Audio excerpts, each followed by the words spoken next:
But elections, I think, are won on vibes because one of the old saws is they just want somebody they can have a beer with. So would you like to have a beer with me so I can tell people what that's like? Okay. This was... Now, we asked ahead of time, because I can't just be giving a drink to the Vice President of the United States without asking. You asked for Miller High Life. You rather Miller High Life. I'm just curious. Okay, the last time I had beer was at a baseball game with Doug. Okay, so cheers. There cheers. You there you go.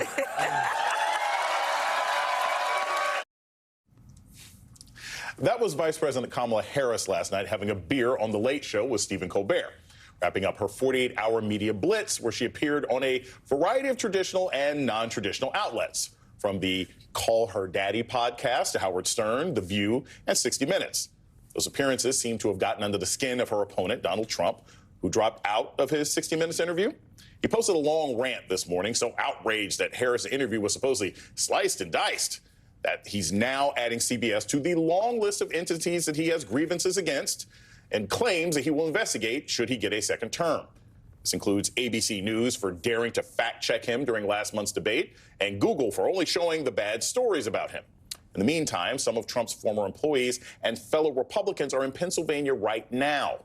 Former Congresswoman Liz Cheney, along with Sarah Matthews, Cassidy Hutchinson, and Alyssa Farah Griffin, all of whom worked for Trump and his administration, are hosting an event in the Philadelphia suburbs making the case against their former boss.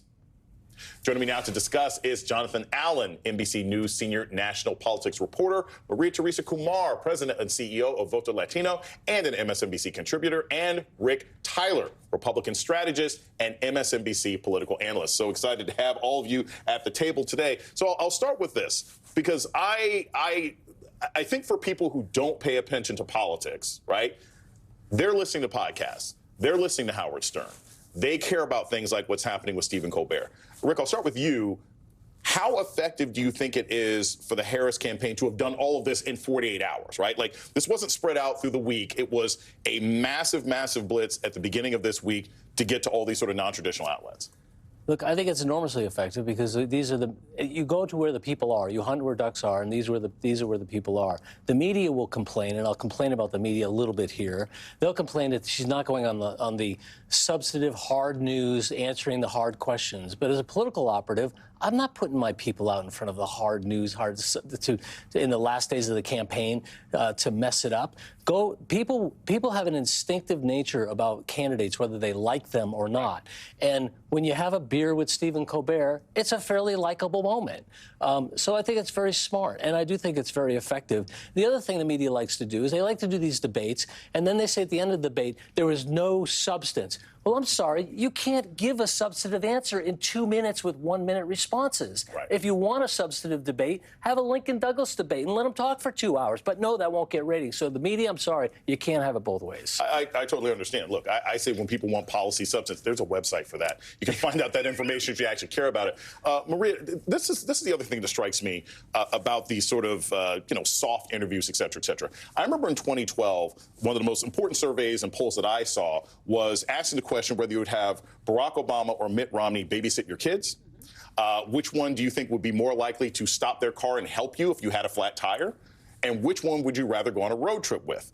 And believe it or not, Obama only won 2 out of 3. Which one did he lose? Believe it or not, people actually thought that Romney would be slightly better babysitting. Wait. Barack Obama rode around in a choom wagon. And look, Sorry, in high school. This feels like I want to go on the road trip with him. I thought so as well. He's not a good babysitter. I remember They hadn't heard about the dog, right? Strapped to the roof of the car. That had not come out yet. That was part of the October surprise. So what do you think the voters, or the supposedly skeptical voters that we still have of Harris, what did they get from her drinking a beer, right? Because to me, most of these questions have already been answered, but there are still people who apparently are affected by this. What do you think they're picking up from these last interviews? They're the low information voter who's not turning into the mainstream media talking about these really tough interviews. The people who are watching the main tough interviews, they've already decided. What she is trying to do is say, yes, I'm drinking a beer, and by the way, don't forget that I'm going to lower your cost of health care. Don't forget that you're drinking that piece of beer, and I'm giving you a $6,000 tax credit for your first kid. I'm drinking that beer. And it's her way of weaving in her policies to folks that are not tuning in, because sometimes a lot of these folks are saying, you know what, politics is getting a little too icky. Right. So she's going where they are and weaving in policy and making her likable and making her authentic. And she's drinking a union beer. Right.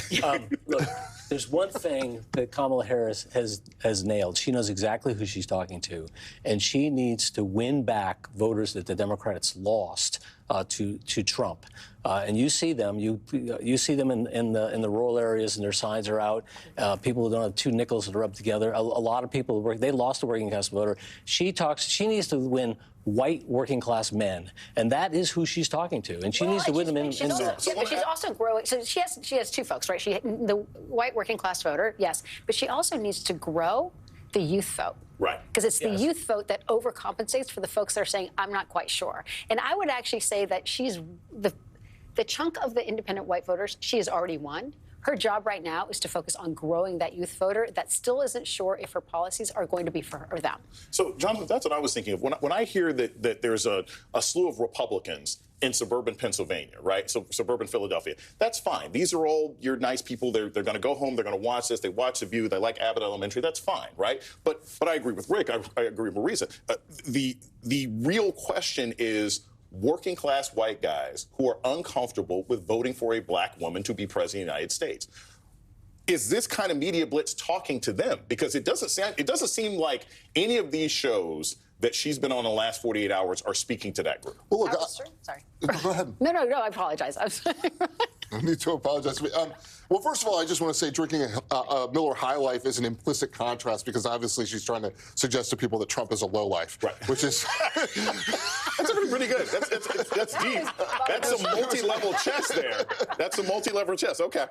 But in terms of, look, if you're talking about working class white guys who don't want a black woman president, she's not going to reach them. Right. But if you're talking about people who are open and in that demographic, then I think that matters a lot. Mm-hmm. Is this somebody who relates to me? She is currently advertising on talk radio in Pennsylvania. Right. You know, right-wing talk radio, Sean Hannity, and she's advertising on those things. That's very significant. Democrats don't usually do that. Right, but I also think that folks are trying to find a permission structure. So by her going there, she's giving men and she's giving young people a permission structure of actually trying to break those norms. We just came out of the field with a poll, and one of the things that we found was that young Latino men in places like Pennsylvania and Texas were holding on to conservative values.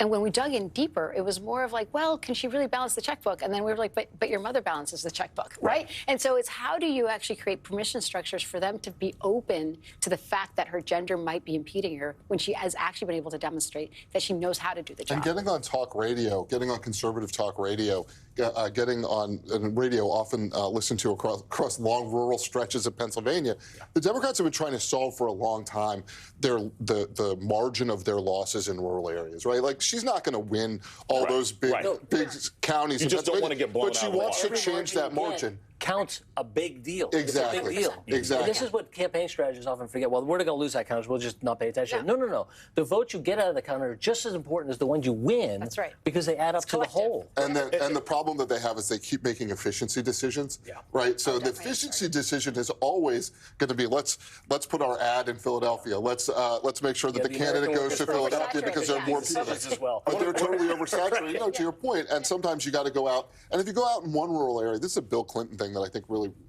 matters now. If you go out in one rural area, not only are you going to get the attention from that local media, but people in nearby towns are also going to hear that you're there, and they're going to go, okay, this is somebody, I might not even agree with them, but this is somebody who cares enough to show up. To come out to my neighborhood, to come out to the screen. And that's big. Maria Teresa, I got to ask this really quickly because we're running out of time. Okay. What was the biggest takeaway from your polling out there with Latino men? Because men of color is an area where the Harris campaign really has to make a push, real quick. They need a permission structure. And the moment that we were able to demonstrate that and it was particularly important for young Latino men, that their mothers are making these big decisions for their household every single day. And just like their mother's on their side, so is Kamala Harris. And that was all of a sudden was game-changing for them. But they need to hear about the economy, but through the lens of your mother's strong, she was the one that was able to bring you up, so can Kamala. Hopefully they don't have any deep resentment towards their moms when it's voting time. Jonathan Have you Allen. met? Let's know about that. Jonathan Allen, Maria Teresa Kumar, and Rick Tyler, thank you all so much. This was fantastic.